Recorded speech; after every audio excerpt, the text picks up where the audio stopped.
Happy New Year po sa ating lahat, sa Luzon, Visayas at Mindanao, sa ating pong mga kabayan, lalo na po yung mga nasa malalayong lugar, mga overseas Filipino workers nagbabakasyon dahil siyempre New Year, Christmas at New Year kung saan-saan lugar. Okay?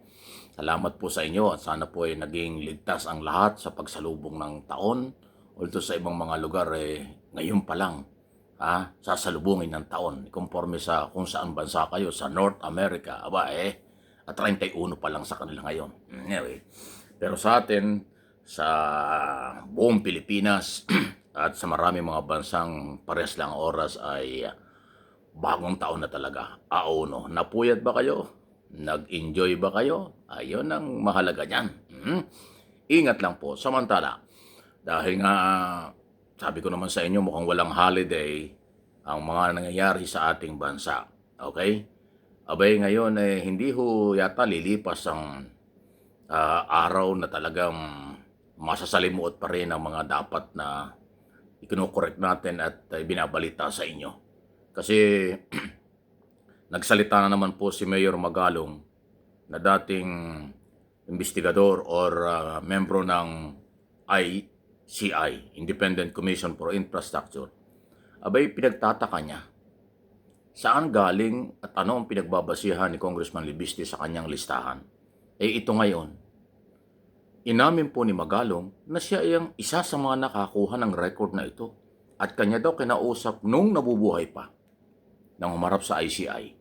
Itong si Cabral at halos hindi nga daw makapagpaliwanag At nagulat siya at bakit alam niya at may record si Magalong dito sa controversial na ito. Pakinggan niyo ang ilan ho sa naging pahayag ni Mayor Magalong sa interview sa kanya ng siyempre mga mamamahayag, lihitin mo mga mamamahayag dito sa ating bansa at dito ho sa isyong ito.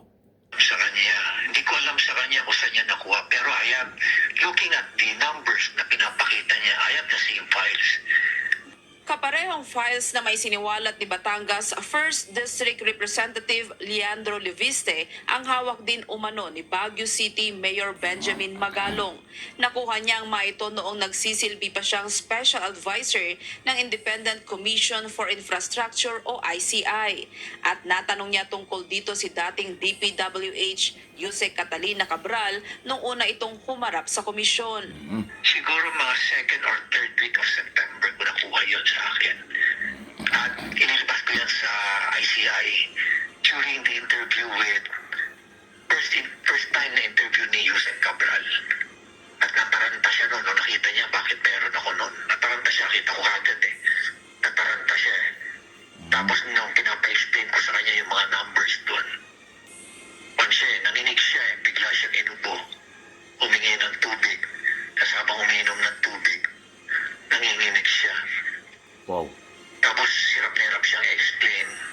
Nagpapalusot siya Pero alam ko familiar siya doon sa ako na yun sa file na yun. Sinabi rin ng alkalde na binigyan niya ng kopya nito si DPWH Secretary Vince Dizon.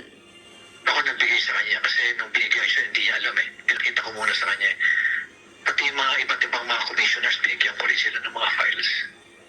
Naniniwala si Mayor Magalong na malaki ang maaaring maitulong ng binansagang Cabral files sa investigasyon sa katiwalian sa DPWH. Malaking bagay yung file na yun kasi doon mo makikita bakit nagkaroon ng malalaking pondo yung mga distrito ng engineering ng DPWH. Wow. Iba't ibang distrito niya. When in fact, yung kanilang absorptive capacity napakaliit lang naman.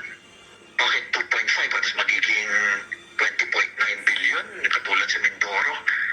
Hindi lang yan, marami pa yan sa iba, sa Metro Manila, sa Regions 1, Regions 2, Regions, halos lahat ng nakinabang makikita mo talaga doon glaring yung mga pagtaas nun.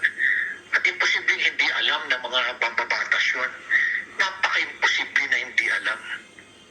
Unang isiniwala. Hindi, no? Okay, paano ngayon yan? Ang sinabi ni Mayor Magalong, September pa nakuha niya. At lumalabas na siya pa ang nagdala.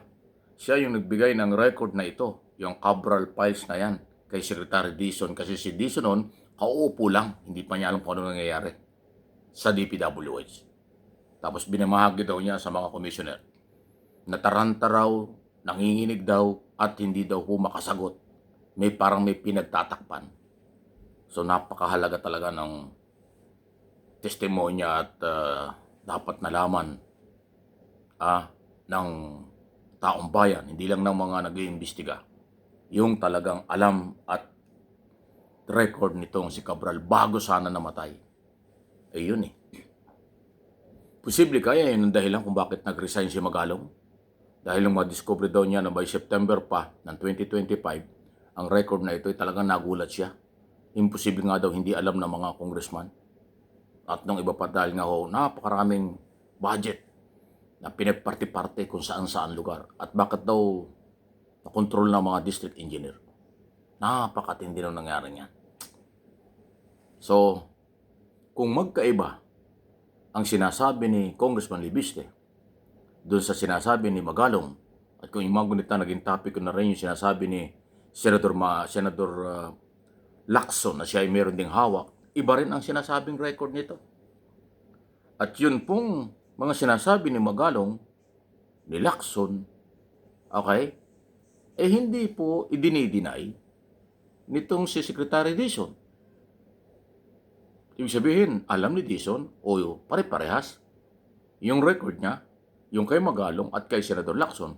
Bakit yung kay Libiste ang controversial? Parang kakaiba.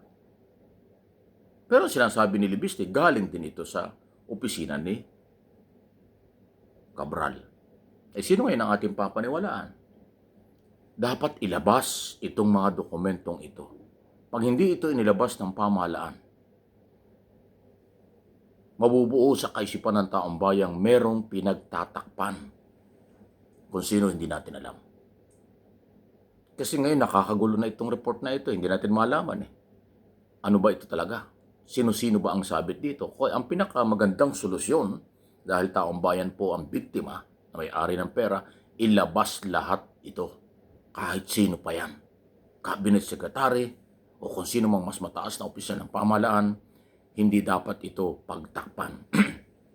Yung description ni Magalong na nanginginig, uminom ng tubig, hirap magpaliwanag, gustong merong iwasan.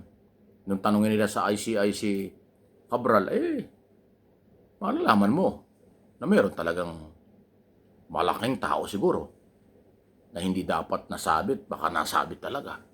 So talagang madami hong pagdududa rito. Sabi ko sa inyo, bagong taon, ayaw kong ma-stress kayo, pero hindi naman natin pwedeng hindi ibabalita itong ganito.